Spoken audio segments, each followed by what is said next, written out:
Okay, we need to start by just talking about the pun of the title of I think episode 5 of X-Men 97. Yes, I know. By the time this gets out, episode 6 is probably aired. If you missed the memo, I have been on vacation, and actually at the time you're seeing this, I am still on vacation right now. So stuff is off a little bit. Um, so some things are going to be in a little late, whatever. We'll all live, I'm sure. But the title of this episode is Weapon X, Lies, and DVDs. For any of you who weren't actually around in the 90s, you might not be familiar with, I forget if it was his first movie or just his first movie that got noticed, but one of Steven Soderbergh's very early films as a director was called Sex, Lies, and Videotape. So here we have Weapon X, Lies, and DVDs. I liked this quite a bit. And it's funny to think about because, on the one hand, this isn't dealing with almost any of like the bigger ideas, the bigger themes, the real particularly deep character work that is exemplified the best of this series. That's not to say there's no character work. There's a bit in here. Definitely some good stuff for Morph, which is nice. He's a character that I've kind of been hoping they'd do more with, and they do some good stuff with him here. A little bit for Wolverine as well, but I think Morph is actually more the standout here in terms of character work. So I don't want to act like there's no character work here, but like this is this is an Aliens riff for the most part. Like right down to the fact that we have a character go, "It's game over, man, game over." Not like in an actual impression of Hudson from Aliens, but like Maverick says it's game over. So like they know what they're doing.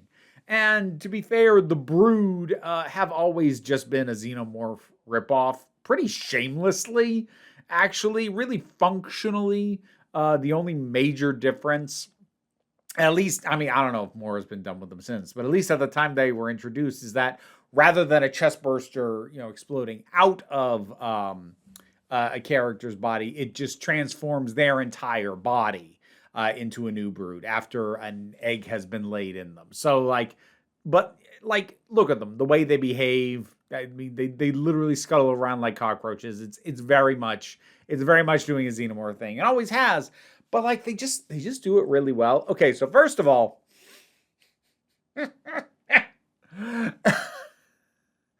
I don't know how many people are going to appreciate this, but like, if you're going to have a fodder character, if you're going to have an established from the comic books member of the Weapon X program, who you are going to discard as unceremoniously as possible, like pretty disrespectfully, in fact, Garrison Kane's a great pull to do that with.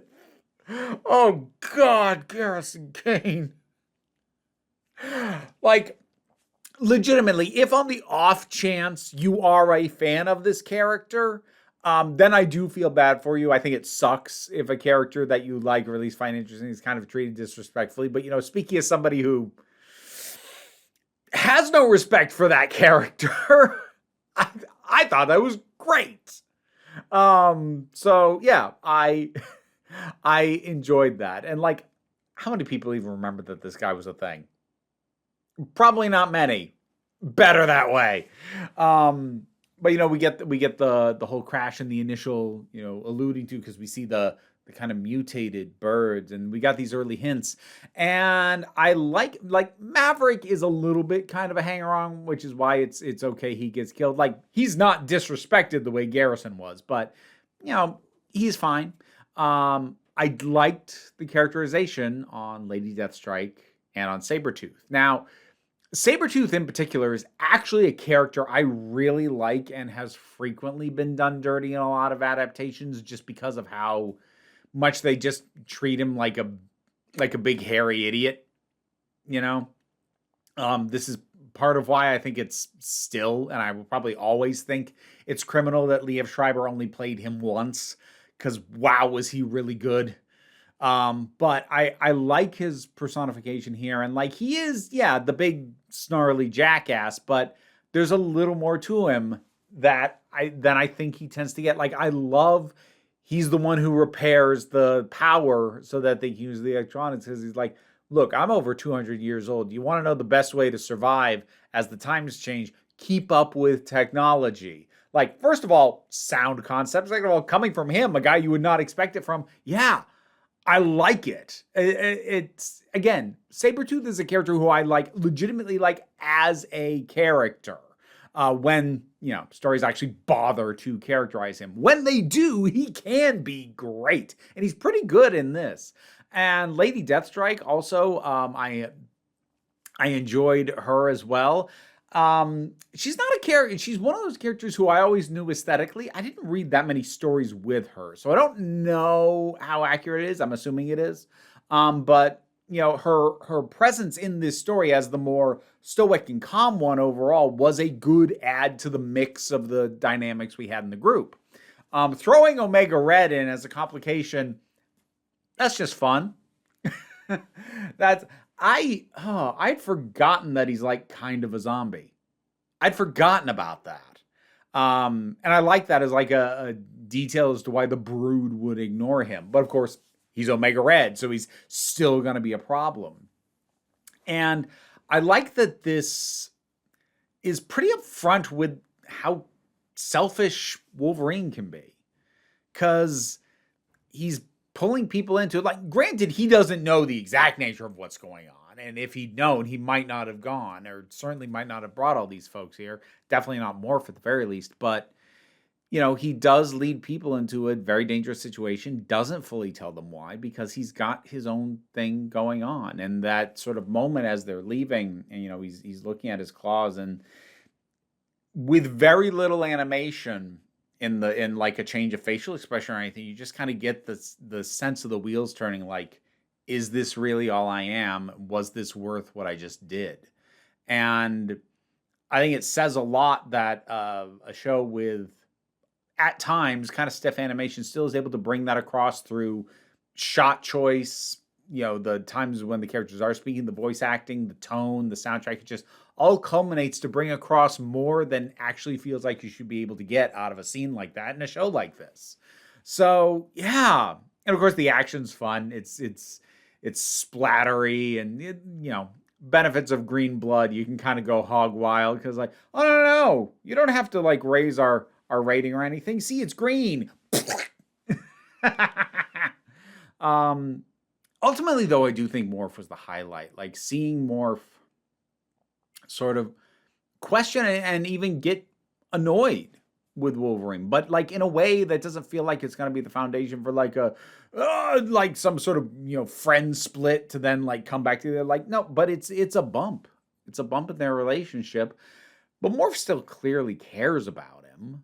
But they're not. I might have referred to Morph as he earlier. If I did, I apologize. Bad old habits. But they, they still care about Wolverine. But this was a lot, like especially for them. So I like the balance of elements here. I feel like if this had like overdone being like an examination of Morph and how they feel about Wolverine and having that tested, it might have gotten a little maudlin. If it didn't have any of the little touches of like additional characterization and interactions, it could have felt like kind of mindless action. They again, not the deepest episode, definitely not compared to what this show is capable of, but this was pretty good.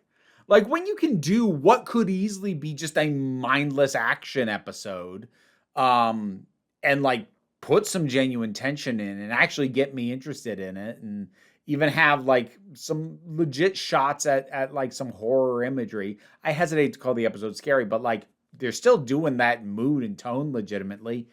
Yeah. Good time. X-Men 97, episode 5. What'd you think about it? Whatever your thoughts might be, drop something down in the comments. Let's talk about it. Patreon pays the bills and enables me to do this as my living. Even if you can't help me out that way, like, share, subscribe. Those all help. Don't worry too much about it, though. Take a relaxed attitude around here, so you can just come on back next time you need a break. Now to thank my highest supporting patrons: Robin Moore, Jared Boyce, Ruben Lupula, Daphne Matthews, Kay Johnston, Auntie Kate 808, Mira G, Angry Casper, Dave Hall, Snark Shark, Oliver B, Mystic Shadow, Stephen Miller, Welsh Wrestling Geeks, Magdalena, Melissa Pedersen, Becky Sparks, Twilord, Tracy Scrabbit, Claire Wright, Pal Baraba Joggle, and Sir Didymus is my favorite. Additionally, I'd like to thank from the lower tiers of support, John Dent, Erez87, and Quark 12,000. But you guys might like to see Archie this month. Everybody loves you. How could you not love